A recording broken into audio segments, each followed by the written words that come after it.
Today I'm going to show you how to make wheatgrass using the Zesti Greens Microgreens Growing Kit.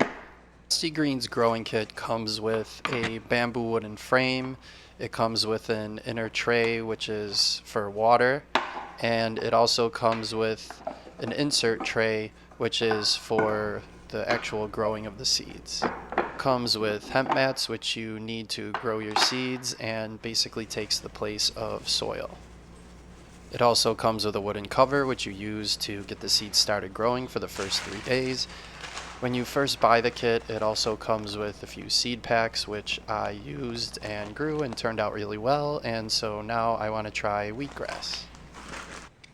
Okay, so I've got my wheatgrass growing kit here from Zesti Greens that I ordered on Amazon.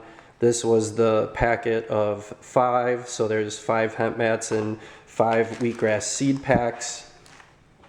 I ordered this previously and grew salad greens, mixed salad greens, and broccoli microgreens. So now I want to try the wheatgrass and juicing some wheatgrass. So I've got my seeds soaking here in about a cup of water. That's just going to help it germinate and grow, so all the seeds will grow. Next, I'm basically going to just take some water and fill this tray with water until the water reaches the line of the white insert.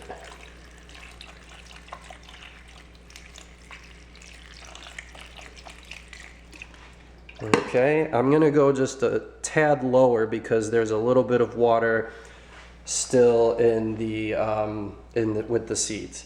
So now what you're gonna do is you're gonna place the mat with the white side up and just push it down and get it to suck up the water just like that.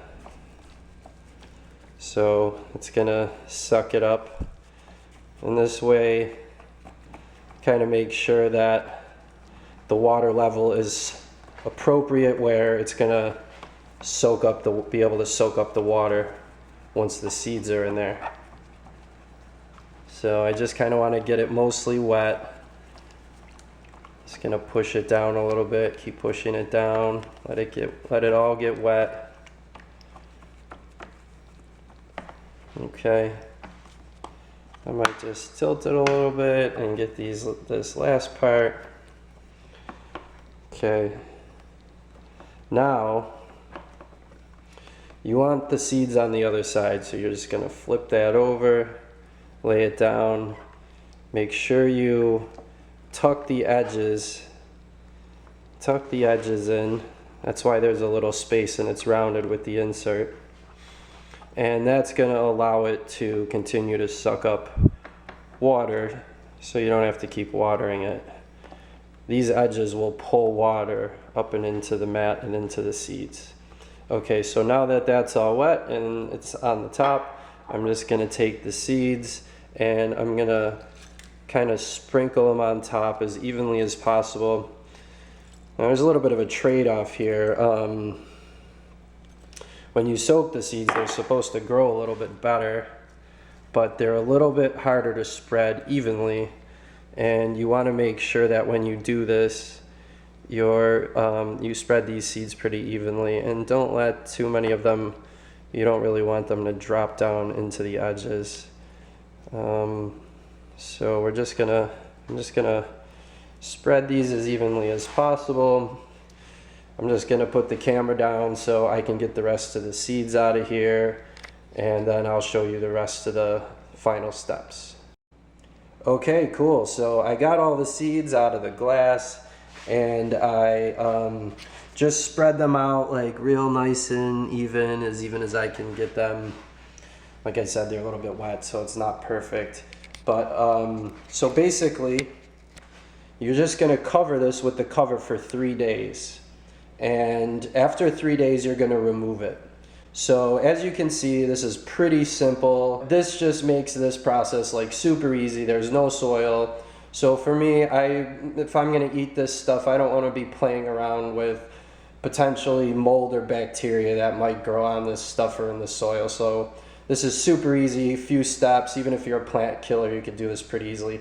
So I'm gonna put this on, put the cover on, I'll show you that. It's simple enough. But we're just gonna do that. And oh yeah, one thing about the cover is you wanna just leave a little bit of space so that air can get in. So you can either just kind of tilt it like that, or a lot of times I just like leave it like this. And I'm gonna just put it on a shelf for 3 days, and then I'll take the cover off and I'll show you the growth after about 3 days, and we'll see how it goes. So I just want to show you the sprouts after 3 days of being covered. The seeds have started to sprout and grow, and now we're just going to leave the cover off for 4 more days. So I'm just going to place it here in my window where it gets plenty of light, although you do not have to have this in an area where it gets a ton of light. It just needs to have some sunlight. And here's what it looks like after 1 week total, or 4 more days with the cover off. It is now fully grown and ready to be harvested and turned into wheatgrass juice. Now you're going to take a pair of clean kitchen shears and just start cutting the wheatgrass, and you want to cut it just above the root.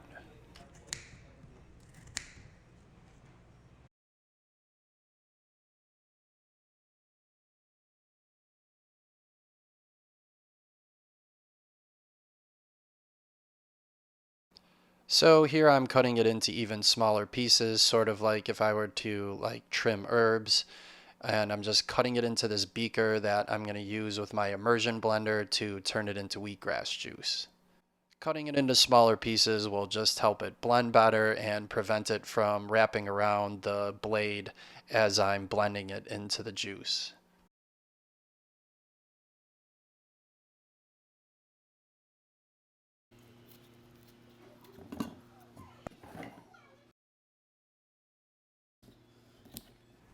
So now I've roughly trimmed off all the wheatgrass, and I'm just going to go back over the little Zesti Greens garden one more time and clip off some more of the wheatgrass that I might have missed or was kind of high, and I want to just trim it down a little bit lower to get all the last little bits of wheatgrass.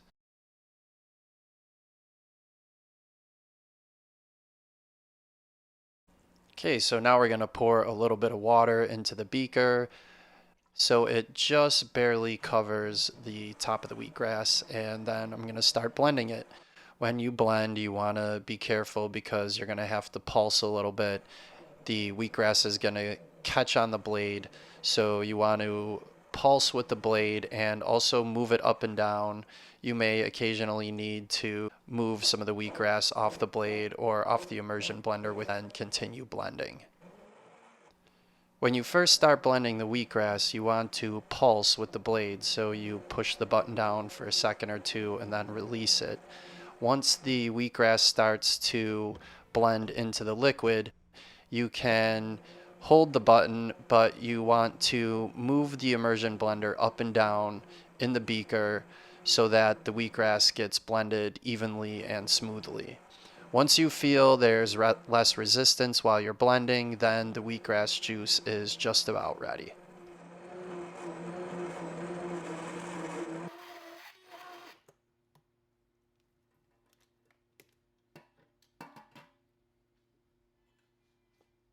Now that the wheatgrass is pretty well blended, I'm going to take my Pyrex measuring cup and put a fine mesh strainer over the top of it and strain the juice through the strainer so that none of the bits of wheatgrass are in my juice.